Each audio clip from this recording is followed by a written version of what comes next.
Okay, awesome. Now,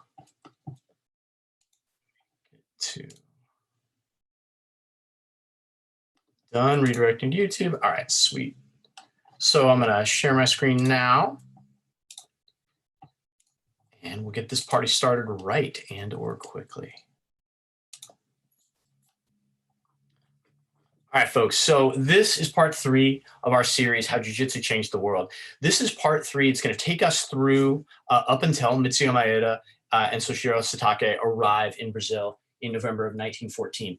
Part of the reason I'm so excited to do this, and I'm so glad so many folks are joining, is that if you train, you are a part of this story, and it's a really exciting story. It's a story of a martial art that changed the world, and an art that we continue to co-create and co-evolve together every time we're in the academy together, every time we're talking to each other. We are continuing to advance this martial art, and we're learning more about it all the time. And I want to shout out once again sources like Jose Tufi-Kairos, about Roberto Pedreira, Robert Drysdale, Wendy Rouse, who I used a lot for this presentation, a guy named Tony Wolfe in England. They're updating our understanding constantly about what happened and how. Be sure to check out their work. I have a list of all the sources on bellinghambjj.com.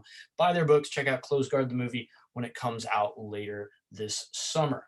So at this point in the story, the founder of Judo, Jigoro Kano, wants to spread Judo throughout the world. He believes in its educational benefits, its value to humans as a cultural export. And due to a rural economic crisis caused by the collapse of feudalism, Japan is actually encouraging emigration. And so Japanese people are beginning to spread throughout the world in a diaspora. At the same time, there are certain judoka, Maeda among them, who want to travel the world for their own reasons. And their reasons sometimes align with Kodokan reasons and sometimes do not. So this is the part of the story where jiu-jitsu and judo, which are still basically being used as interchangeable terms in a lot of circles, leave Japan and land in the United States, in the United Kingdom, in Europe, and in Latin America. As I said, we'll take it up to when Maeda arrives in Brazil in 1914. This is one of my favorite parts of this story because we'll cover the suffragettes in the United Kingdom who used jiu-jitsu to protect themselves against state violence. We'll talk about President Theodore Roosevelt, about how he learned jiu-jitsu, and how one of the men who taught him has a local connection right here in Seattle. We're going to talk a lot about Seattle and the Pacific Northwest because a lot of people in this story actually have local connections, which is pretty exciting for me. We'll identify the first judo dojo in America. We'll identify what is probably the first jiu-jitsu school in America. We'll talk about the first women in America who we know of training, and we'll take you right up to the end of the story. We'll pick it up next week. Some of the people that are involved you've already met, but for the first time, I'm going to introduce you to some of my favorite characters in the jiu-jitsu story, from Edith Garrud, the 4'11" powerhouse, to the valiant fighter Tokuguro Ito. Some of them we know a lot about. Others, like Tengan Uchimura, who's probably the first jiu-jitsu guy in America, are enigmas. And one of them, Martha Blow Wadsworth, I bet none of y'all has ever heard of, but that's all about to change. And they're all fascinating, so let's get this party started. Here's the contents of today. We're going to start with how jiu-jitsu spread to 3 different countries. We're going to talk about the early Westerners in Japan. We'll talk about the diaspora and how that got spread. That'll be an overview for the rest of the presentation. The first country we're going to focus on is America. We'll talk about how the cops, the presidents, and the military learned jiu-jitsu, and Maeda shows up there as well, plus a profound Seattle connection. From there, we'll go to the United Kingdom, where jiu-jitsu goes to Victorian high society, as well as is used to get people the right to vote. After that, we'll learn about how the suffragettes did jiu-jitsu. From there, we'll go to Cuba. We'll talk about the 4 kings of Cuba, who, if you haven't heard of them, we talk about them in the first presentation as well. And Miyako and more, Brazil before Maeda. We'll take it right up until Maeda travels to Porto Alegre in 1914. But first, let's get this started. And the story starts with Japanese immigration. So in 1885, because of overpopulation and weak rural economies, the Japanese government begins explicitly encouraging people to migrate. Now, especially South American countries like Brazil show up in this migration. That's why there's such a big Japanese population in a lot of these countries today. The first Japanese immigrants begin arriving in Brazil in 1908, and they're going to shape Brazilian society and the martial arts for decades to come. That stamp on the far right is an 80-year anniversary stamp of the first Japanese immigrants arriving in Brazil. Immigrants are coming to America too, but one of the main differences in these two societies, which Tufi-Kairos focuses on, is that this period of immigration in Brazil is a big, powerful period of immigration that then basically stops or slows to a trickle, whereas in America, the immigrants keep coming. And so that's one distinction between the two societies. In Brazil, the turn of the century period is when most of their immigrants arrive. But by 1900, nearly 30,000 Japanese had immigrated to the United States. Immigration did peak between 1900 and 1908 with an additional 127,000 Japanese entering the country at that point. At that point, there were so many Japanese people in America that recruiters encouraged a secondary migration of Japanese people to Hawaii from the mainland to compensate for a shortage of cheap agricultural labor in California. So just a little bit of political history for you there. Let's talk about some of the early Western that, and let me find somebody and mute them. So anyway, let's talk about some of the first Westerners to study jiu-jitsu or judo in Japan. And a lot of things, as with a lot of things, when they get popular, you'll see a lot of folks that are super legit, that can identify their credentials, who they trained with, how long they trained, what they learned, how they learned it. And then you'll see some other folks that are a bit more evasive. So we're going to start on the left there with Edward Barton Wright. Now, Barton Wright visits Japan in 1895, and he is a really important figure in this story, even as he is probably certainly the least legit of the three men that you'll see on the screen. So in 1895, US Navy sailor John O'Brien, over there on the far right, travels to Japan for the United States, the same year that Barton Wright arrives from the UK. Both men are there 2 years before Mitsuyo Maeda starts training. Count Koma won't start training at the Kodokan until 1897.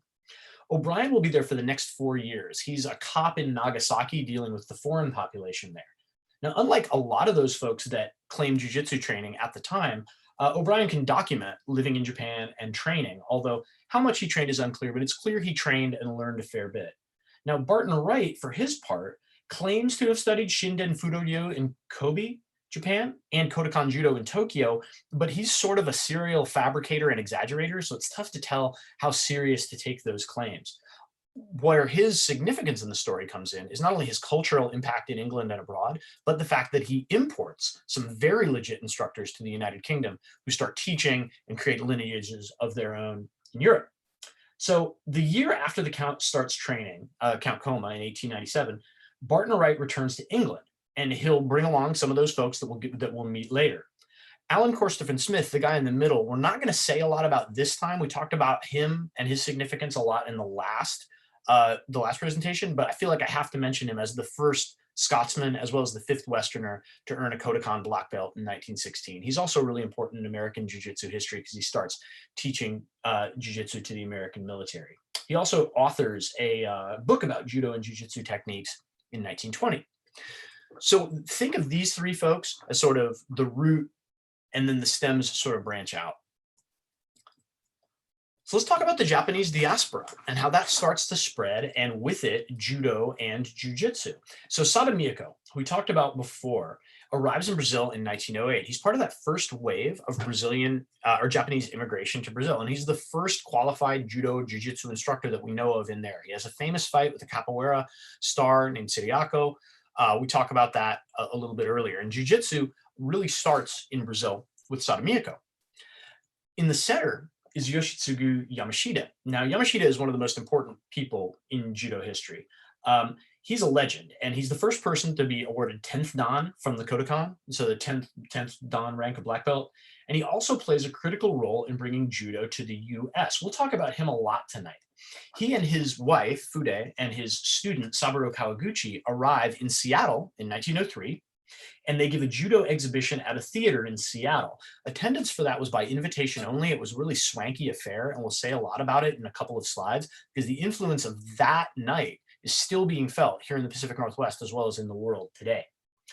After Seattle, he leaves for Washington, D.C., where, spoiler alert, he will become President Roosevelt's regular jiu-jitsu instructor. As for the guy on the right, Sadakazu Uenishi, his fight name is Raku. And he is a very significant figure in jiu-jitsu history, not just because of this book that he writes or that little picture of him, but because he is very influential in multiple continents. So he arrives in England at the turn of the century in 1900. He's just 20 years old at the time. And he's teaching. Barton Wright brings him in to teach.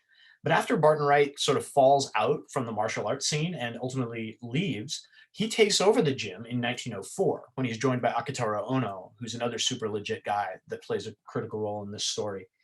In 1905, Uyenishi and his students do this textbook of jiu-jitsu, and a sort of cool thing that you all can check out on your own is they illustrate it at the time with cinematographics, or what we would call stop motion animation today.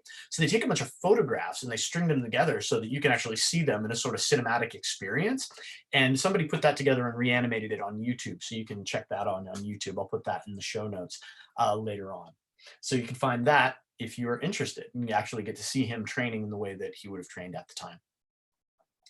So jiu-jitsu and judo, and I'm just going to say jiu-jitsu mostly from here on out, unless I'm expressly talking about judo, comes to the US and the UK roughly contemporaneously. It's not clear whether the first judo man landed in the UK or in the United States. We know that Barton Wright returns to England in 1899, and that he brings guys over in 1900, and they begin teaching Edith Garrud, among others, who we'll meet later. So we know that that happens right at the turn of the century. The first jiu-jitsu man that we meet in America, that we know of for sure, is a guy named Tengan Uchimura.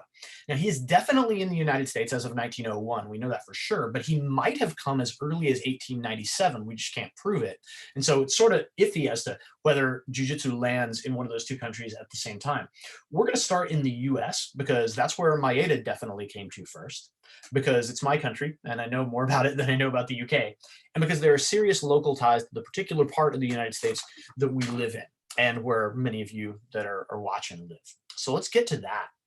Here are a couple of important dates that we'll talk about before we dive a little bit deeper. And like I said, Tengan Uchimura, who we don't know a lot about, but is a fascinating and enigmatic figure, arrives in America. John O'Brien, who we mentioned before, he's back from Japan and starts teaching Roosevelt, President Theodore Roosevelt, his first classes. Roosevelt's friend Sturgis Bigelow introduces him, recommends him, and he gets Roosevelt started with jiu-jitsu, although Roosevelt will ultimately end up training under Yamashita. That in 1903, Yamashita arrives in Seattle, gives that demonstration, and then heads to DC. We'll explain how that happened later on. And Mitsuyo Maeda and Tsunejiro Tomita don't arrive until right at the shoulder of 1904 and 1905 and start teaching in America. And we'll have another interesting thought experiment based on that in a bit. So we'll start with the story, though.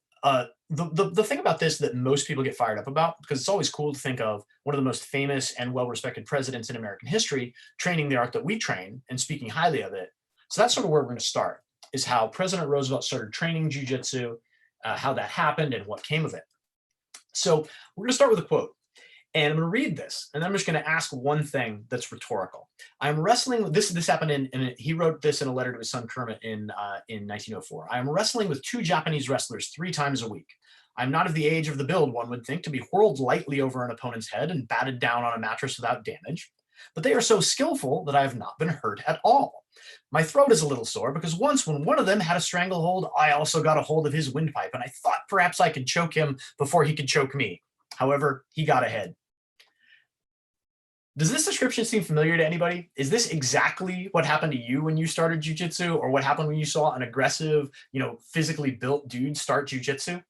Because this reminds me of things I've seen so many times over in jiu-jitsu, and specifically they are so skillful that I have not been hurt at all reminds me of rolling with my good friend David Porter, who a lot of y'all know, where it's like he's effortlessly sort of executing technique. And that's one of the things that really impresses Roosevelt about judo or jiu-jitsu.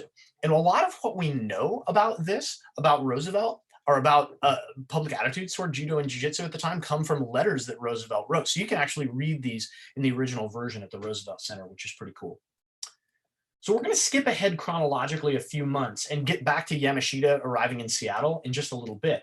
But we want to talk about Roosevelt here. So after he gets a recommendation from his friend William Sturgis Bigelow, John O'Brien starts teaching him jiu-jitsu. The World newspaper reports on that, and you can see that a little bit faded up in the upper right-hand corner of your screen. In December of 1903, once Yamashita is back east, he gives a memorable demonstration to Roosevelt and then becomes his regular teacher. After he becomes a regular pupil of Yamashita, he begins training pretty regularly and for a relatively short period of time, but it makes a big impact on Roosevelt and on the popular press. So the last thing I want to talk about here is that Maeda, Maeda's story is only tangentially related to Roosevelt's story. But why it's related is that after Roosevelt has had 2 jujitsu instructors and is clearly enamored with it, says a lot of glowing things about jujitsu, the Japanese embassy asks Jigoro Kano to send a suitable instructor. That's a direct quote, in light of the president's interest. And Kano wants to spread judo to the world anyway. So he sends Maeda and he sends Tsuneshiro Tomita, who is an older man, about 40 years old at that time, to go and spread the gospel of Kodokan Judo in America. So neither Maeda nor Tomita actually end up teaching the president, but they make an impact in other ways, as you probably know. So we know a lot of this from Roosevelt's letters to his sons and to Bigelow. And just one example of those letters, on January 14th, 1905, he writes to Bigelow, "Dear Sturgis, last year when I had Professor Yamashita teach me the judo, as they now seem to call jujitsu," this sort of shows us how terminology is starting to shift at the time. If you recall, like Kodokan Judo is at first called Kano Jiu-Jitsu, named after its founder. And so a lot of people use these terms interchangeably, but we know from Roosevelt's letters that the terminology is starting to shift. Now, whether folks are doing that because of the way that Kano wanted it, like judo was an art form that you would learn for physical education, mental benefit, or whether a jutsu art, which is a fighting art, whether that was the distinction they were intending to make, or whether they were making a different distinction entirely. Like a lot of people surmise that because Maeda knew that Kano didn't approve of professional fighting, that he used the term jujitsu to describe what he did so that he could sort of get off the hook there.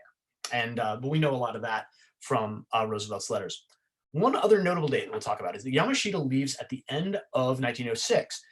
Roosevelt got him a contract teaching with the US military, but after they tried to cancel his contract one time and Roosevelt had to personally intervene, eventually the contract does expire and he does leave, which is it's the end of one chapter of this particular martial art in America.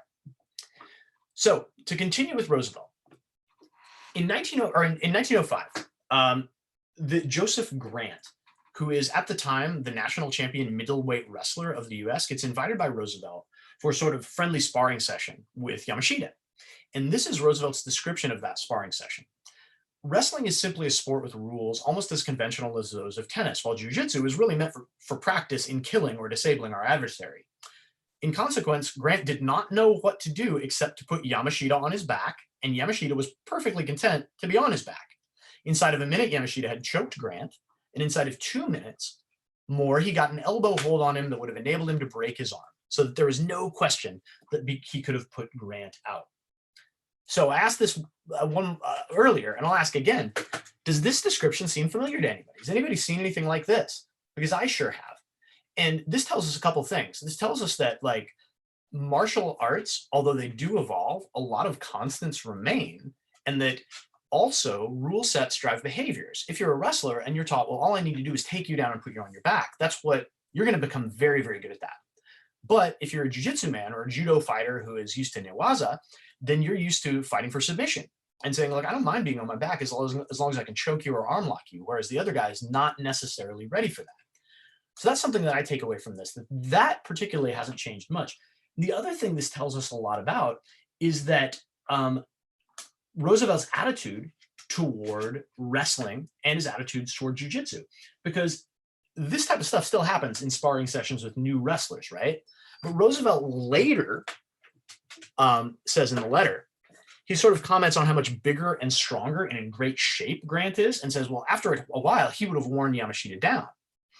So this is where Roosevelt reaches the conclusion that, hey, if we could teach the people with these physical attributes these types of techniques, those people would be unstoppable. We Americans have to learn this. And that's his conclusion. So you could make the case that 115 years ago, President Roosevelt had the template for modern mixed martial arts already figured out. So let's talk about some other important dates. And we're going to rewind just a second and sort of peel the camera back from Roosevelt and talk about some other characters that I find pretty fascinating. One of the reasons that I was excited to talk about Yamashita is the profound local tie-in and the lasting impact on the Northwest after he left. Of course, his impact was felt in the other Washington, D.C. as well. His contract with the Naval Academy wasn't renewed for fall 1905, but Roosevelt personally intervened, as I mentioned before. So then the superintendent, who was a guy named James H. Sands, agreed to rehire him for another year. So what happens here is, and we'll talk about the Seattle dojo on the next slide, but Yamashita arrives in late 1903, does this demonstration in Seattle. goes back to DC, begins teaching, the president begins teaching at the Naval Academy. Some of the first women start training, which is something we'll do a deep dive in on a couple of slides because that's fascinating, including the president's daughter, Alice Roosevelt, including Isabella Stewart Gardner, as well as a number of other sort of high society luminaries at the time. And then Uchimura probably starts America's first jiu-jitsu school either in 1904 or in 1905. We'll also talk a little bit about Maeda's ill-fated attempt to start a school in New York City right before Yamashita returns to Japan, where, by the way, he will continue to teach judo until his death on October 26, 1935. So y'all, the Seattle Dojo, and I know at least some of y'all on this call are in Seattle, and we in Bellingham are an hour and a half north, is the oldest judo academy in America, and it has a really rich history. I want to delve deeper into Yamashita's influence in the Northwest and in martial arts in America as a whole, which starts with the story of how he ended up here. So at the time in Seattle, there was a railroad executive named Samuel Hill. He was based in Seattle, and he decided that his 9-year-old son named James Nathan really needed to learn judo. And apparently he'd heard about judo while on a business trip to Japan. So he wanted to learn, and this is a direct quote from Hill at the time, he wanted his son to learn the ideals of the samurai class, for that class of men is a noble, high-minded class. They look beyond the modern commercial spirit. So Hill talks to a Japanese-American business associate who passes him on to a Japanese student who knows of Yamashita. And on July 21st, 1903, Hill writes a letter to Yamashita basically saying, come teach my son judo. I will pay the freight for you and your entire entourage. And just please come and teach my son this and help my son learn to be a well-rounded martial artist. So Yamashita writes back and says, absolutely. And later that year, Yamashita, his wife, and one of his students, Saburo Kawaguchi, arrive by ship in Seattle on October 8th, 1903. Now that first trip, he's here for a very short period of time, but he makes a big impact. So a week later, a week after he arrives, Yamashita teams with his student Kawaguchi, and they give a judo exhibition at a Seattle theater. Now, Hill has rented that theater for the evening. It's a private party where he's invited some of the most important people in town. We're talking about railroad barons and their wives. We're talking about at least one U.S. senator. We're talking about a ton of sports writers, which is a very sort of canny public relations move at the time. Like I said, it was invite only. Senator Russell Alger is there, if I didn't mention that already. So after this, they don't stay in Seattle long after this demonstration because Hill's wife and son are living in Washington, D.C. at the time. And so Hill, who's from Seattle, says, okay, we're going to give this demonstration, then we're going to get on the train and go to D.C. So they travel there soon after the demonstration is over.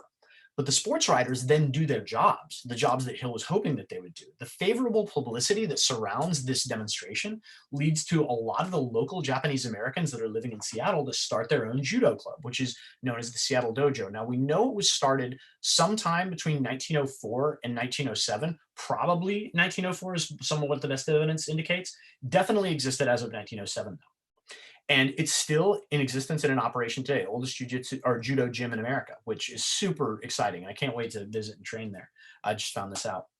So at this point, one of my favorite figures in this whole saga sort of enters. He's not the first instructor at the Seattle Dojo, but he's there as of 1907. And his name's Tokuguro Ito.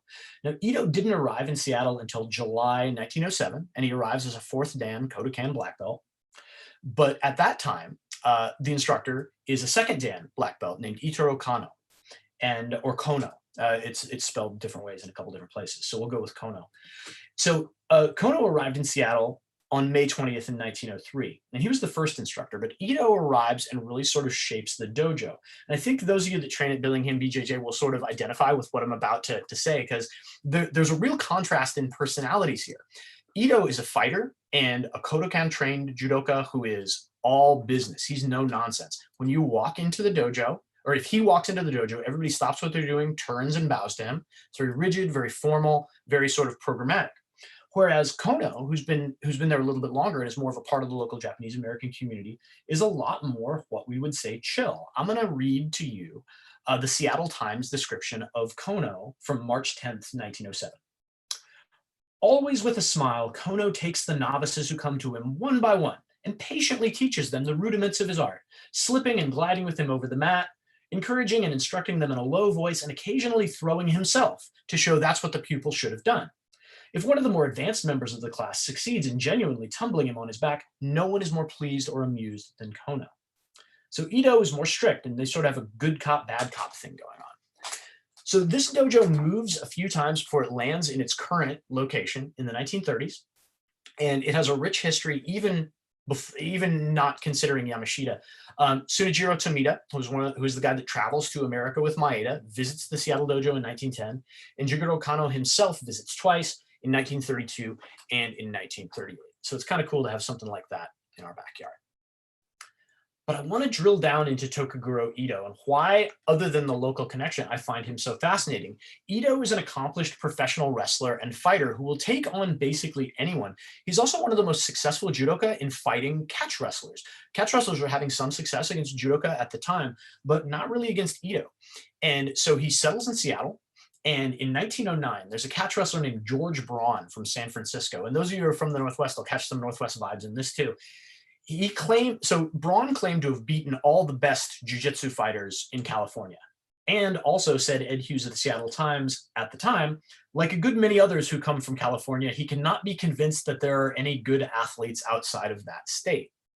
So Braun comes up talking a lot of smack, and he also, and this is kind of funny, they fight in judo kimono, but Braun, heedless of the American flag code, wears a custom-made judo jacket with a belt made out of twisted American flags, which, not super cool, bro.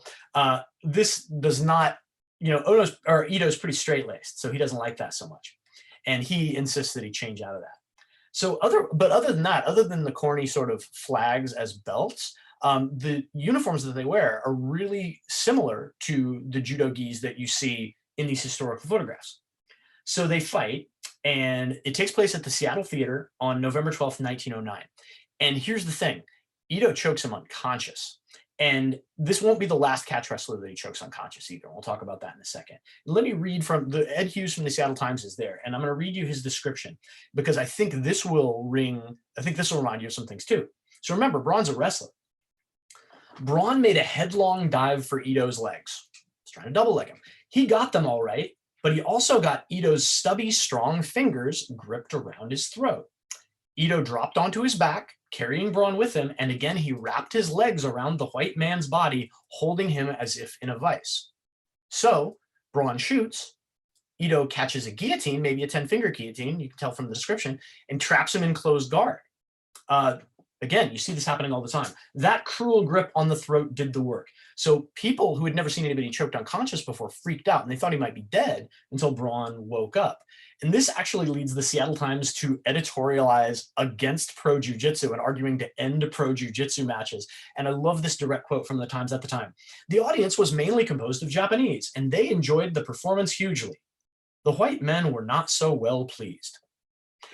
And so that's one of the first pro jiu-jitsu matches that occurs in America. It's really a landmark match. While he's living in Seattle, Ito becomes very involved with the local Japanese American community. He's not just fighting, although he is fighting regularly, but he's organizing sumo tournaments. He's organizing judo tournaments and demonstrations.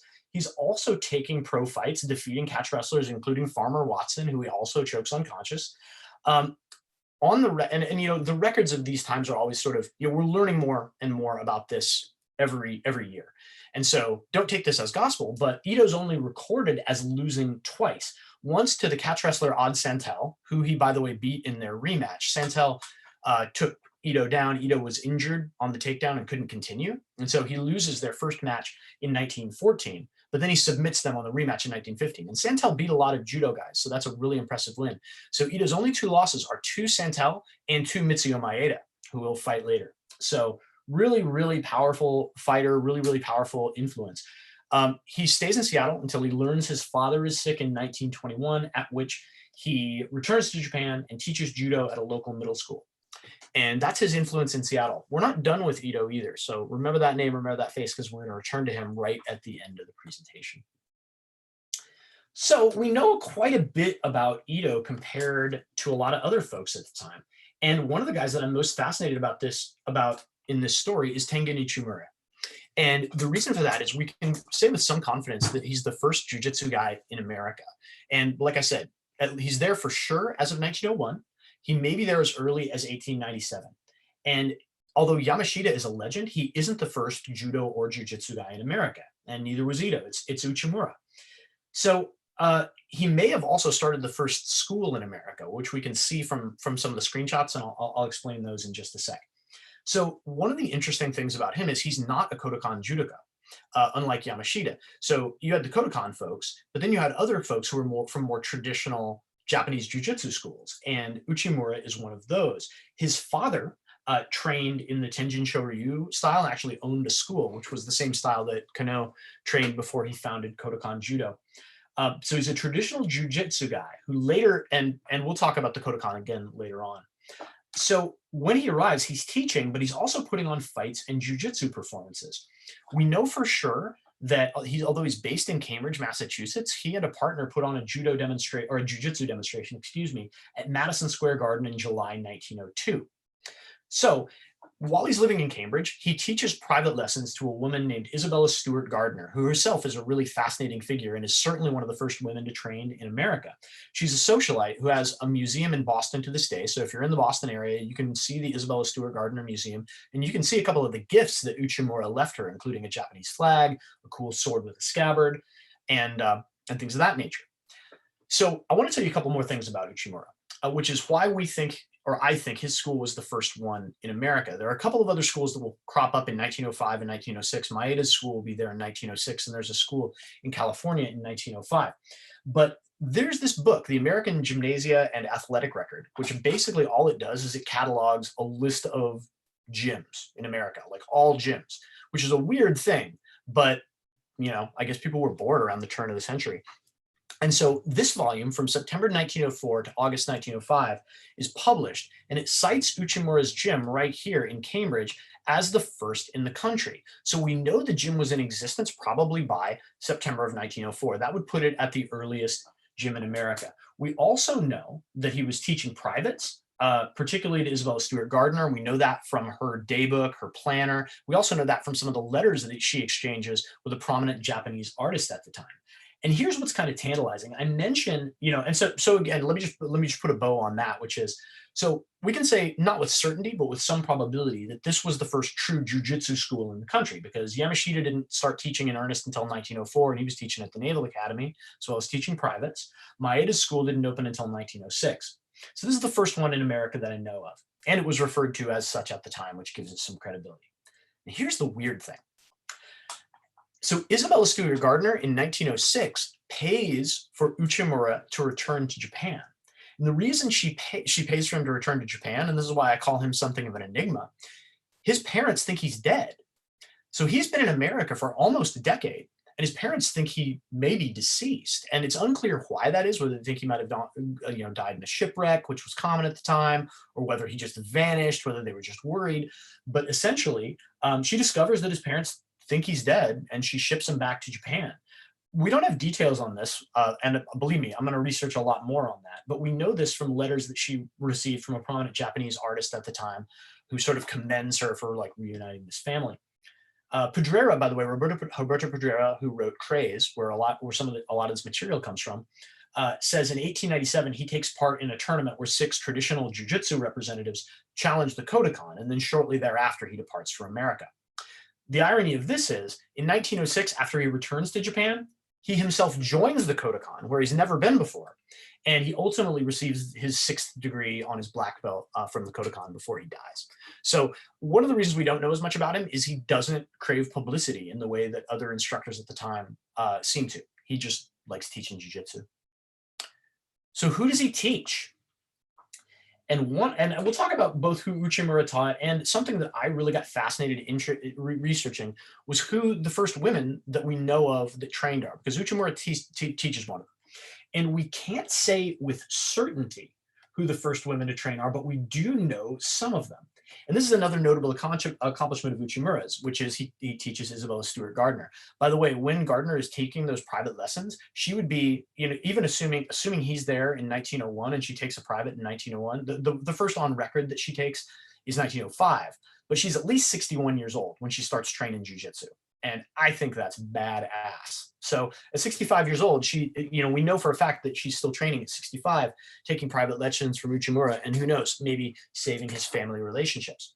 We also know that the president's daughter, Alice Roosevelt, who is a fascinating figure in history in her own right, that quote that I have on the screen, "I can either run the country or handle Alice, I cannot do both," is something that her father said. She was something of a spitfire, certainly of her own mind, as you would expect President Roosevelt's daughter to be. We know that she is training as of January in 1905. We don't know how much she trains, but we know she is training, which would put her among the first wave of women training jiu-jitsu. But it's the woman on the left that I really want to talk about. Because I didn't know about her before I started researching this. And a lot of this comes from Wendy Rouse's book, Her Own Hero, which is a history of the self-defense movement. So like I said, given that the first documented women-only class in America, this is the story of that. So there are everybody on this call trains, right? So we know that there are so many great reasons to train for self-defense, to train to compete in sport, to train for fitness, to train for fun, to train for community, for friends, all that stuff. But there's also training out of spite. And that's what Martha Blow Wadsworth did. And this is incredible. Let's add spite to the list of reasons to train. So she was a wealthy Washington heiress and socialite who did not like President Roosevelt. She had a number of reasons for disliking him, some of which more legitimate than others. But basically, she herself was an accomplished athlete and equestrian who didn't like Roosevelt's tendency to call physical sports the manly arts, which he did.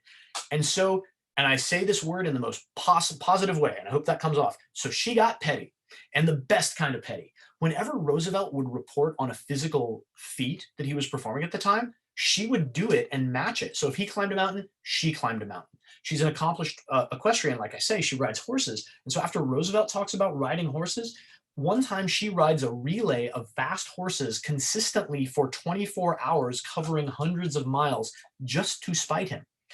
So that's pretty baller.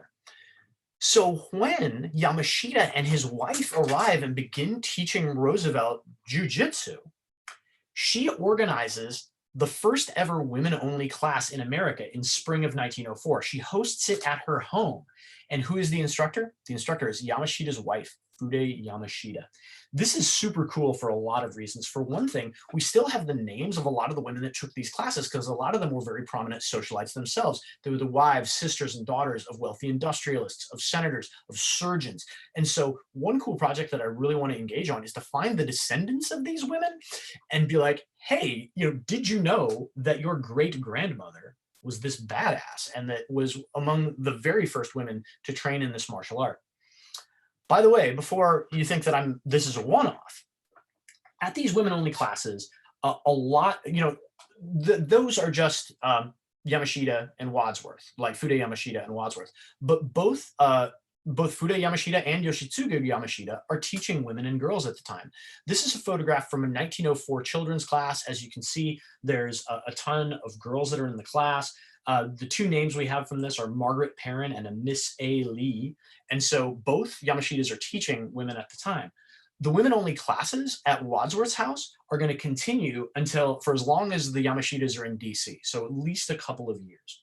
And so the next time anyone complains to you about a women-only jiu-jitsu class, just tell them this is an American tradition more than a century old.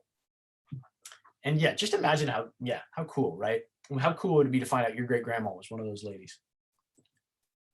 So now that we've talked about the president, and now that we've talked about some of the prominent Americans training at the time, let's talk about one of the central figures in jiu-jitsu history, which is Mitsuyo Maeda. So Maeda and Tomita arrive in San Francisco in November 1904, and they travel to New York the following month. They start doing their demonstrations in January 1905. The first one on record is at the Plaza Music Hall in NYC, and that's generally well received. They follow it up with some demonstrations at Princeton and at Columbia. But in February 1905, they have a setback, and there's a controversial demonstration at West Point. Now, there are a lot of different versions of this demonstration at West Point. According to some of them, Maeda armbars a cadet, but the cadet's like, I won, your shoulders were on the mat. So there's not a ton of understanding of the rules, right? And Maeda doesn't speak English at the time, so probably might not be well explained. According to other accounts, Maeda never participates in the challenges, but Tomita does. And Tomita is only about 105 pounds and 40 years old, so he doesn't do as well against some of the young, muscled up cadets. And so there's a lot of bad press that results of this. Like maybe this jiu-jitsu isn't as badass as we see. There's also a lot of like racialized and chauvinist rhetoric about this. And the Salem, Oregon newspaper at the time writes a pretty corny editorial about called the Jiu-Jitsu Fake, which at one time I'll post to the blog. So if you're in Maeda's position and you're like, okay, well, these rules were sort of controversial and I don't understand. Now we're getting this bad press. What do? Well, you take a cue from your buddy Akihiro Ono and you start taking challenge matches against the biggest, baddest dudes you can find. One of the first ones on record is where Ono goes to Asheville, North Carolina stand up, head like a helicopter, all that stuff. And he challenges Big Tom Frisbee, who's a catch wrestler. Now, Big Tom comes by his name honestly. He's 6'5", he's 305 pounds, and he is reputed to be the strongest man in North Carolina at the time. So it's a funky match that has some complex rules, but ultimately Ono chokes him and wins. And he is at that same event, he offers $100 American to anyone who can throw him in a theme that will become repeated: no one collects. And so this really starts Maeda thinking about challenge matches. So in 1906, we know that this school is in existence as of October, but Maeda starts a school at 190 High Street in Brooklyn. And the top map, the little map point there, shows you where that school is or would be today.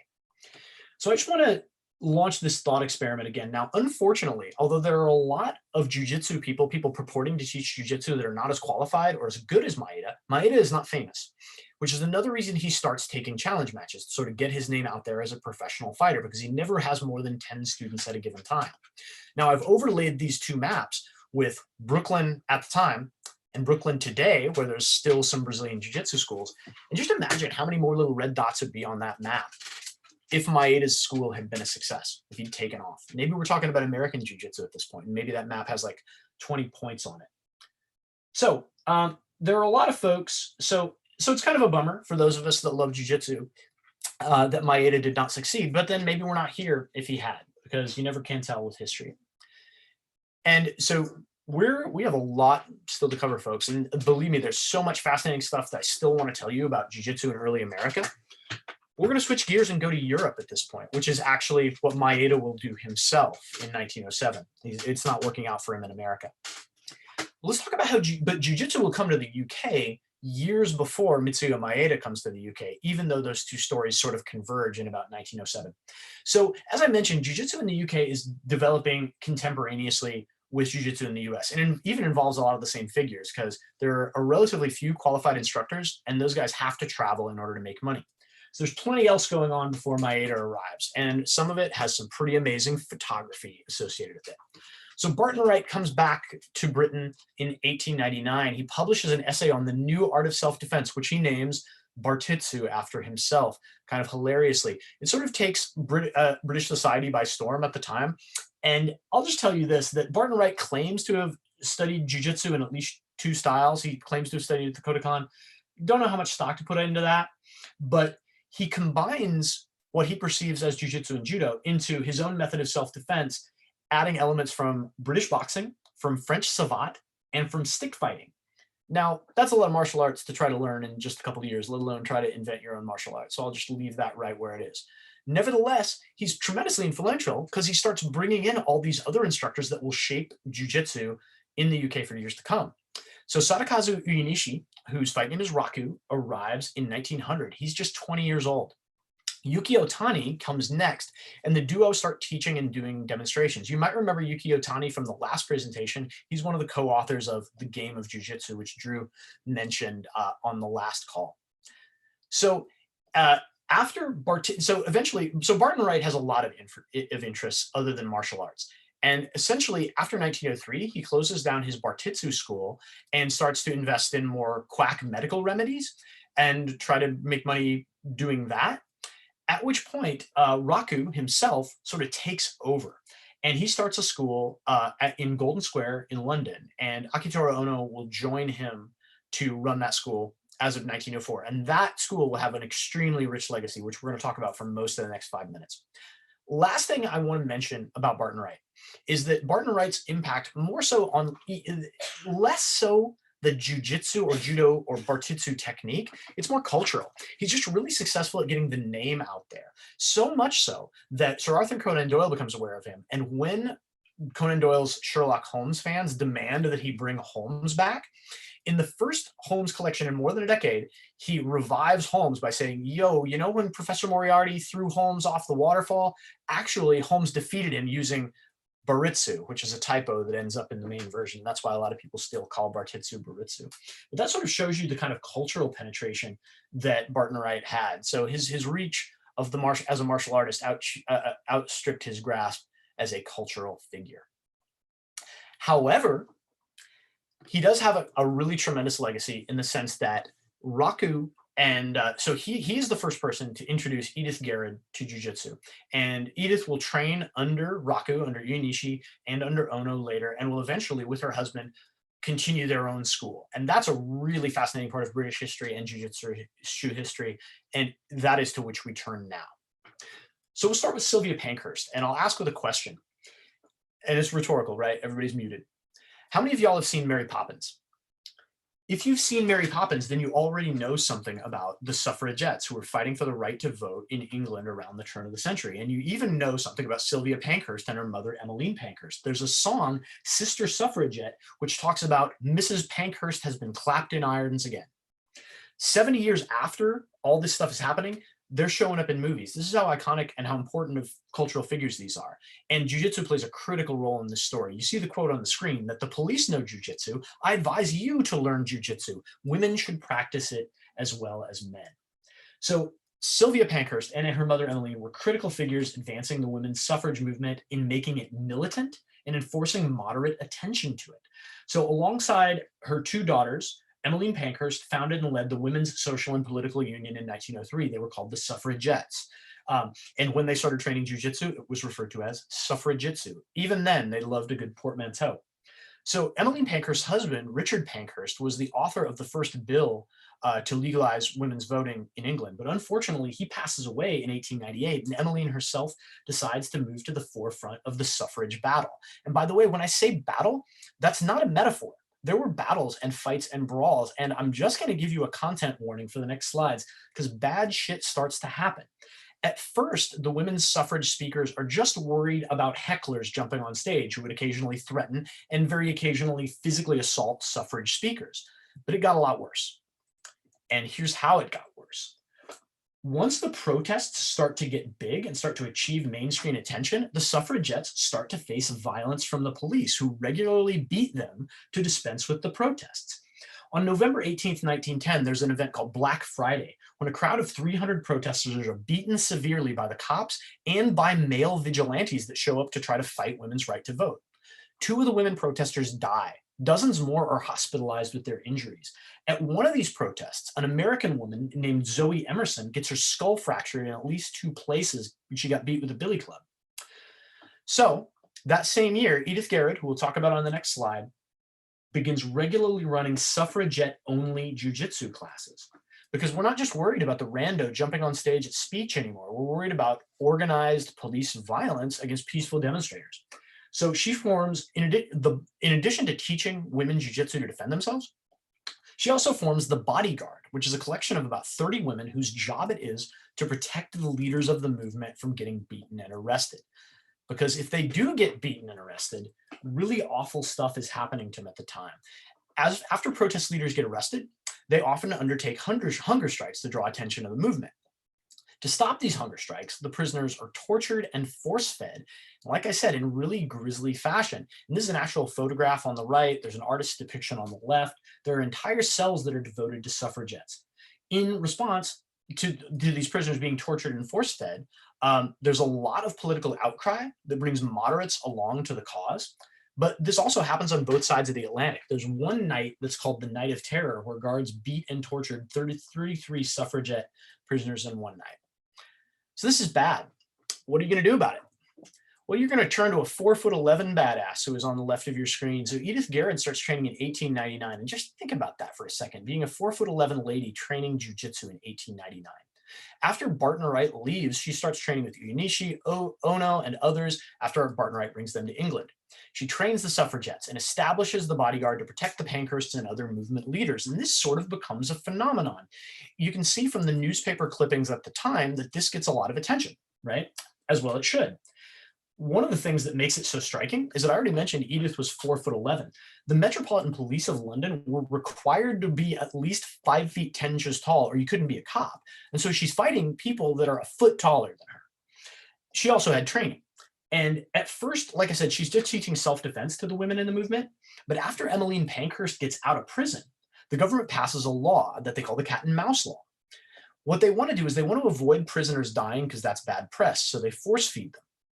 But once they get out, the cat and mouse law says you can rearrest them as soon as they're healthy again. So the movement leaders start to realize that Emmeline Pankhurst has incredible importance as a symbol, as a speaker, as a motivator, and as a figurehead. I mean, she was in Mary Poppins 70 years after this stuff happened. So that tells you how prominent she was and how important she was at the time. So if you're that important, we need to keep you out of prison. And so she had such a vital role to play as a motivator and a figurehead that Garrud forms the Bodyguard to prevent her from being recaptured. And so some real James Bond stuff starts to happen. So 30 or so women start to protect Pankhurst and other movement leaders, surrounding her while she's speaking. Sometimes they disguise members of the Bodyguard as one of the Pankhursts in order to, so that the cops will arrest the wrong person. In fact, in 1914, Emmeline Pankhurst is giving a speech from a balcony in Camden Square. And the police storm the balcony and they knock Emmeline Pankhurst unconscious and they arrest her and they drag her to prison. It's only after they wake up that they realize that's not Emmeline Pankhurst. That was a decoy that the Bodyguard put into place.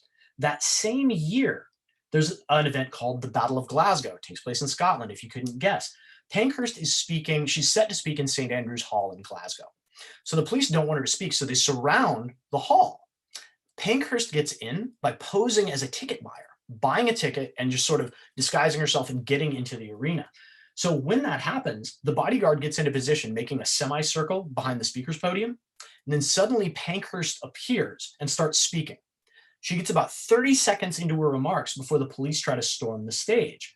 But they get caught on barbed wire that the Bodyguard had hidden in bouquets of flowers around the stage. They were prepared for this. So at that point, a full-fledged brawl breaks out. We don't use the word Donnybrook enough, but Donnybrook is what this is. So about 30 suffragettes get into a fight with about 50 heavily armed police officers in front of about 4,000 people in Glasgow, who I believe are called Glaswegians. Shout to Pete McGregor. Outnumbered and outsized, they knew they were going to lose. But they fight anyway, because that's what true badasses do. So the suffrage battles continue until World War I breaks out. At that point, the Pankhursts realize that the nation has to unify to defend the world from fascism. So they suspend their campaign and their battle for equality until 1918, when the war ends. That year in 1918, there's some progress. The Representation of the People Act is finally passed. So more than 8 million women in the UK get the right to vote, but it's only women over 30 years old. Women won't get full political voting equality until 1928, when a subsequent law gives that right to women over 21. But they might not have ever gotten that right, or at least not gotten it for decades, if they didn't have the help of a bunch of militants who knew jiu-jitsu. And you can see an awesome cartoon depiction of Edith Garrud there, the suffragette that knew jiu-jitsu, that was in Punch magazine at the time. So these folks are some of my favorite characters in jiu-jitsu history, but they're far from the only awesome people training and teaching and practicing in Europe at the time. So Maeda arrives in 1907, but before Maeda arrives, what else is going on in London? What else is going on in England? Most of the fighters are engaged in some form of professional combat, professional wrestling, for example. So Yuki Otani, who has been teaching at Barton Wright School until they split in 1903. That school is at 67B Shaftesbury Avenue in London's Soho district. After Bartitsu evaporates, he splits with Barton Wright and starts doing professional fights on his own. Now, Tani is small. He's 5'6" and he's about 125, 130 pounds, but he tours London music halls challenging all comers. He offers everybody £1 for every minute they can last in a 5-minute match. Or he'll give them £5 or up to £100 for winning against him. So I have to do more research on this because there's always these claims, but it's claimed that he only ever lost one music hall match. We'll talk about that match he lost in a second.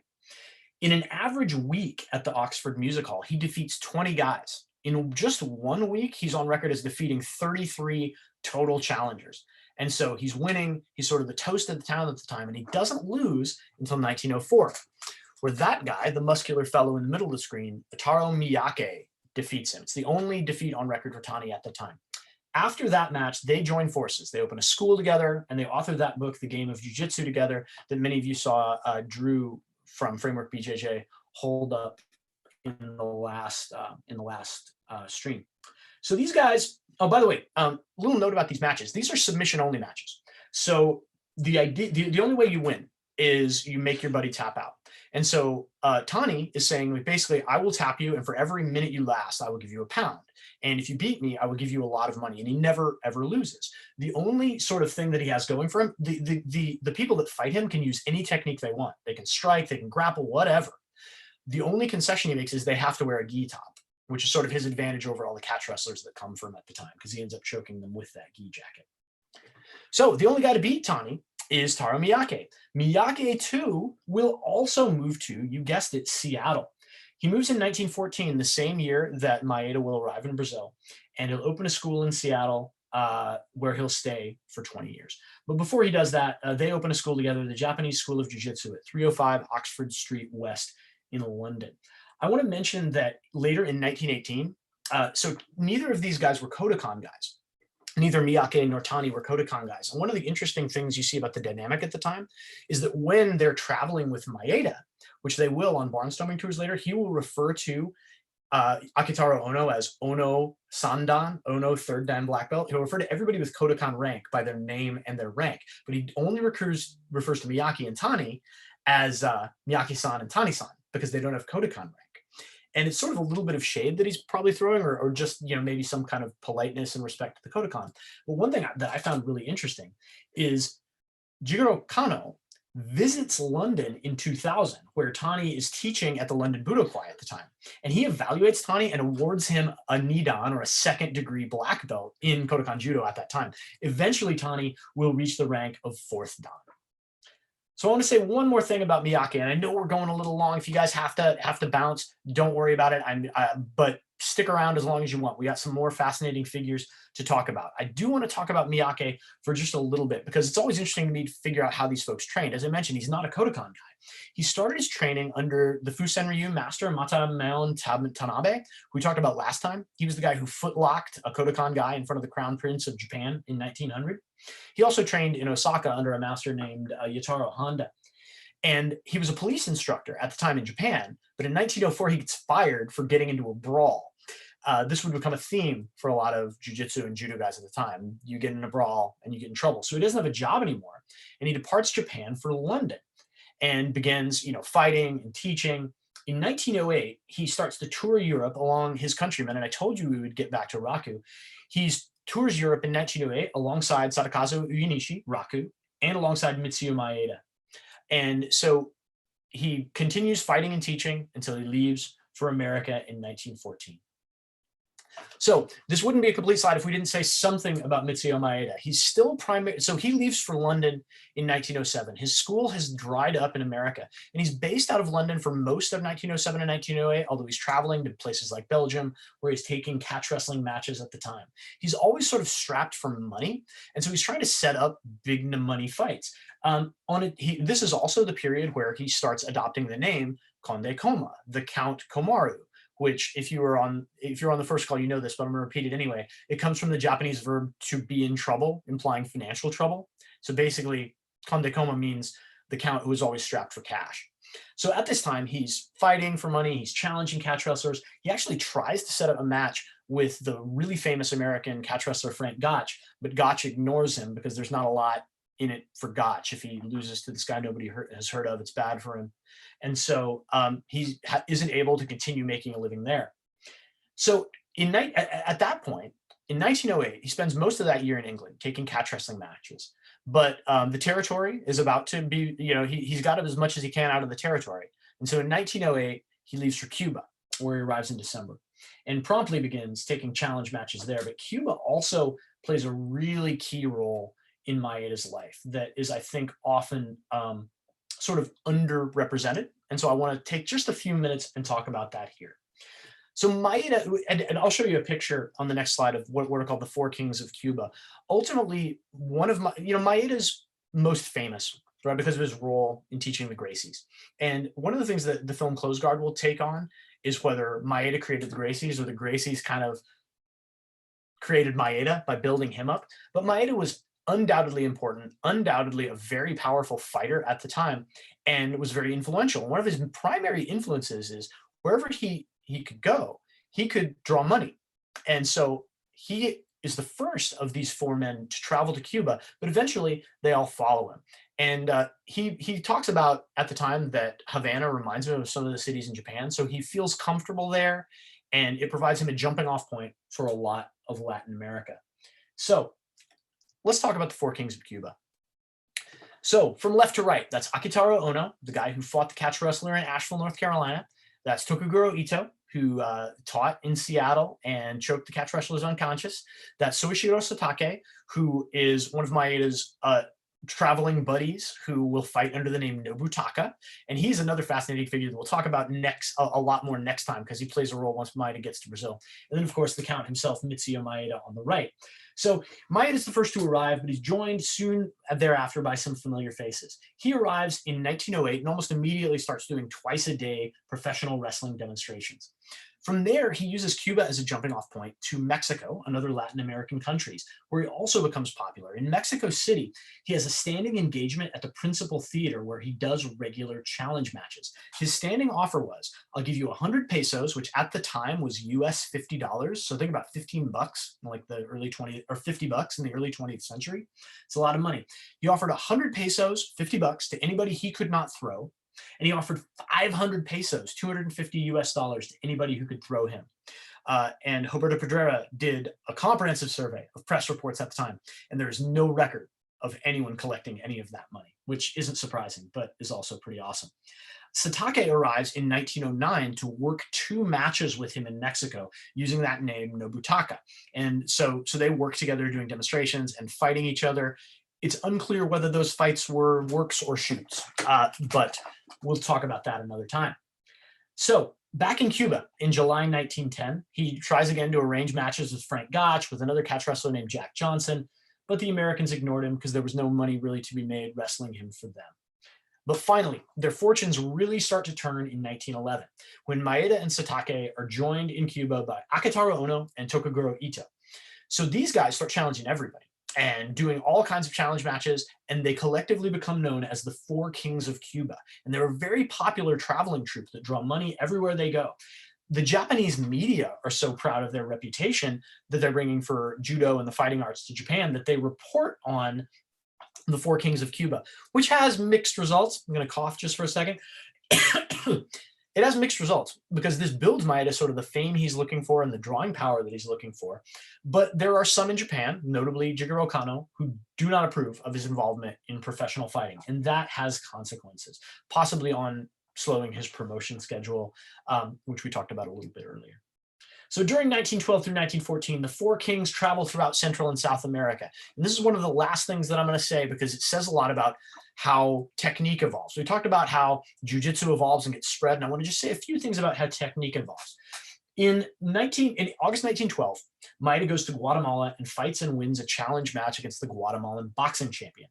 So during his travels, he's been fighting or working with boxers, with catch wrestlers, with sumo folks, with amateur wrestlers, with jiu-jitsu artists who aren't Kodokan trained, with judo guys who are Kodokan trained. Once he's in Brazil, he'll start training with and fighting capoeira fighters. And so a wide array of folks that purport to represent other styles as well, including the mythical street fighter, of course. So how much influence these fights and how much the techniques that he saw influenced Maeda is unclear. But what we can say for sure is that Maeda said he didn't train much newaza at the Kodokan. He says that in 1912, and his biographer, who's one of his middle school friends, repeats that claim, and that he was more of a tachiwaza-focused guy when he was at the Kodokan. So it's possible that a lot of his groundwork is evolving during this time. We can't say that for sure. But what we can say for sure is that Maeda leaves Cuba, although he will return there in 1921 to come out of retirement for one last run at professional fighting. Mitsuyo Maeda and Soichiro Satake arrive in Brazil after traveling through Latin America on November 14th, 1914. And the rest is history, and that will be history that we talk about next week, because that's when the Gracies meet Maeda and our story of Brazilian Jiu-Jitsu truly starts in earnest. But I hope that you've enjoyed meeting some of these folks along the way, because they are no less important and certainly no less fascinating than a lot of the folks we hear a ton about. So thank you all so much for listening. Again, I want to shout out that this presentation wouldn't be possible without Jose Tufi-Kairos, whose dissertation is amazing, Robert Drysdale, Go See Closed Guard, Roberto Pedreira, Craze, and Shoke are really great series, particularly if you like academic writing. Wendy Rouse, whose amazing book and whose podcast interview with me on Dirty White Belt Radio informed a lot of this, as well as Tony Wolf, who wrote a badass graphic novel about the suffragettes that you should go out and buy. So support these folks, support their work, and I thank you as always for your kind attention. I would love to take your questions if there are any. Before that, I will mention we've had 3 of these classes so far. The first, the overview class. The second one, Jiu-Jitsu in Japan, 1600 to 1904. The third, well, that's the one we just did. The first 2 are already up on YouTube. This will be up on YouTube tomorrow. Next week, we will talk about Enter the Gracies, 1914 to 1902, where Carlos and Elio raise an army, and that army brings Jiu-Jitsu back to America, because Jiu-Jitsu was there, but just not in the form that we'll see it when the Gracies start coming. And then finally, we'll close it out on June 30th with Modern Sport Fighting 1993 to now, which is the rise of MMA and submission grappling as a sport and an art.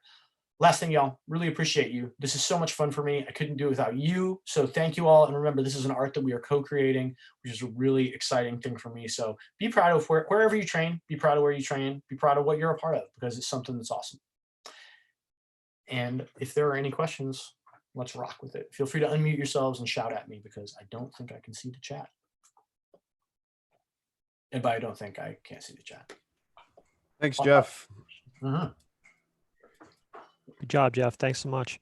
Oh, thank you. Thank you. Really appreciate that. Yeah, thank you. That was a great class tonight.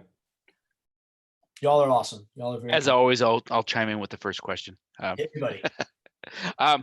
Where did Kozen Judo kind of come in instead of Kodokan Judo? Great question. So Kosen Judo is developing concurrently with Kodokan Judo, and essentially what Kosen Judo is a rule set that is adopted by a lot of the schools in Japan at the time, schools by like educational schools, not jiu-jitsu schools, and it privileges Newaza. I said before that rule sets drive behaviors, right? If your rule set as a wrestler is, hey, if I put Jeff on his back, I win, that's what you're going to develop. Right. And so if you get 30 seconds for Newaza, probably not going to pay too much attention to it, particularly if you're a dude who enjoys throws. But Kosen Judo that rule set allowed a lot more exploration for groundwork. And so one of the cool things is you'll see, if you look at some of the extant Kosen Judo photos, or even some of the film that's available, you will see a lot of groundwork that we would classify even today, or even when I started training in 2010, as modern jiu-jitsu. You see guys doing things that we would call X-guard or single leg X-guard, which is A, very, very cool, and B, gets at something that I know Drysdale thinks and talks about a lot, which is it's not that art advances linearly. Art evolves in a cycle. And so your art is going to, what I love about jiu-jitsu is that it's real-time problem solving under pressure. And you could say the same thing about judo. When I say jiu-jitsu, hear judo as well, please. Because like, if you have a dude coming at you trying to throw you, you're going to get real good at defending throws and countering throws. If you have somebody that can grapple you very well on the ground, you're going to be like, man, if I can get underneath you and get my leg, my instep of my foot on your hip and push you with my other leg, which we call X-guard, man, I'm going to get good at that.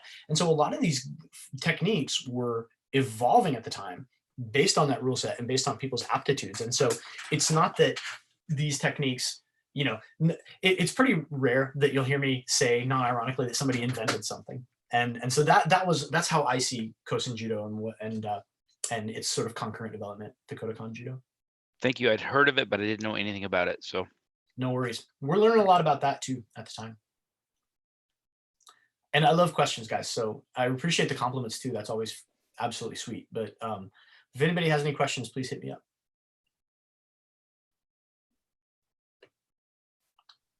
there were significant Japanese emigrations all over South America, primarily, I think, because it was a way where you could get land, I think, not to mention other things, but why was Brazil more significant than Peru or Chile or Argentina? Great question. I wouldn't even say that it was more significant. I would say that it was more significant, like in terms of the development of the art, because that's where where it just caught fire. And I think that because jiu-jitsu went to the Amazon, where there was an existing fight culture, and traveling circuses where you had fighting and people were sort of used to watching that, it was presupposed, it was really predisposed to be receptive to, oh, me and Chuck are going to go watch the fights tonight. Oh, they got this guy from Japan. Wow, he just threw the shit out of that guy. That's awesome. And so there are definitely a ton of Japanese and I would say Okinawan immigrants all throughout South America. One of the reasons that that part of South America is also significant is sugar prices collapsed at the time. And so Okinawans, particularly, and other people who lived in southern Japan would harvest sugarcane as their primary means of support. And so if you couldn't make a living doing that, you had to go a place where there were jobs, and you might as well go a place that had a climate that was similar so you could do similar work to what you were doing. So that's why Alberto Fujimori, who used to be the president of Peru, was an Okinawan. A lot of Okinawans did end up in South America or also in Hawaii where there's sugarcane. And so the Okinawan word for Okinawan is Uchinanchu, and the World Uchinanchu Festival occurs every year in Hawaii. It's a lot of Okinawans immigrated there because they could do the same work that they were doing in Japan. Very cool. Thank you. Sure, man. Love the questions. Anything else, y'all? I know I went long tonight, and so I appreciate your kind attention. But like and here's the thing, like when I prepare these, there's always more that I leave out. There's always incredible, and let me just tell you an incredible story that is from Pedrera's book, Craze Volume 2, that I had to leave out. And so I'm not gonna leave it out. I'm just gonna drop it in right here. So during his travels, so Maeda is traveling through England, right? He's barnstorming. He'll show up at the local music hall and be like, all right, anybody who can throw me gets a pound, or whatever he's doing. So at one point, he happens by a dojo that purports to have a judo dojo. And the sign says words to the effect of strongest judo in London here. And he's like, and it's like H. Matsuda. Matsuda is the guy's name, is the proprietor. And Maeda's like, all right, well, let's see about this guy. He walks in and it's a redheaded white guy whose real name is not Matsuda, but he's calling himself Matsuda. And so Maeda sort of starts to like talk shadily to him, like, oh, you must be really good. Do you want to spar? And he's like, oh yeah, and they spar. Predictably, it doesn't go well for Matsuda, who is probably pretty delusional for reasons that I'll get into in a second. And so Maeda just basically starts just throwing him over and over. And Maeda's not really a smack talker, but he starts being, oh, yeah, it's not technique. It's just that I'm big, right? Wham! And the last throw he hits him with, and this is what, like, everything about this tickles me. And you can read the whole story in Craze Volume 2. But what I love is the last throw he hits him with is called uranage. And if you look at uranage, if we have fans of professional wrestling in here, uranage is rock bottom, right? It is the Rock's finish, or what Booker T calls the bookend, like boom. And so it's a super satisfying throw, makes a big sound. And I just imagine Mitsuyo Maeda throwing this white dude calling himself a Japanese name and just Jim Ross shouting, rock bottom, rock bottom. And so it tickles me maybe more than it should.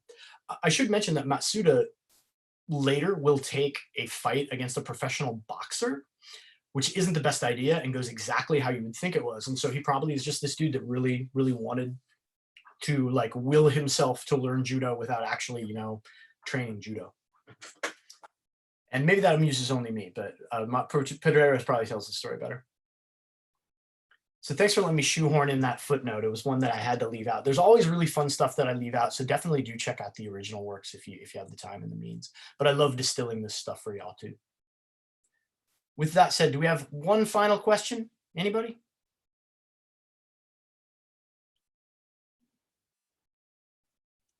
All right, y'all. I will say thanks again. Please join me again next Tuesday when we'll talk about how the Gracies get involved on all this. Thanks again for your kind attention, and I'll see you next Tuesday. Thanks, Jeff. Bye.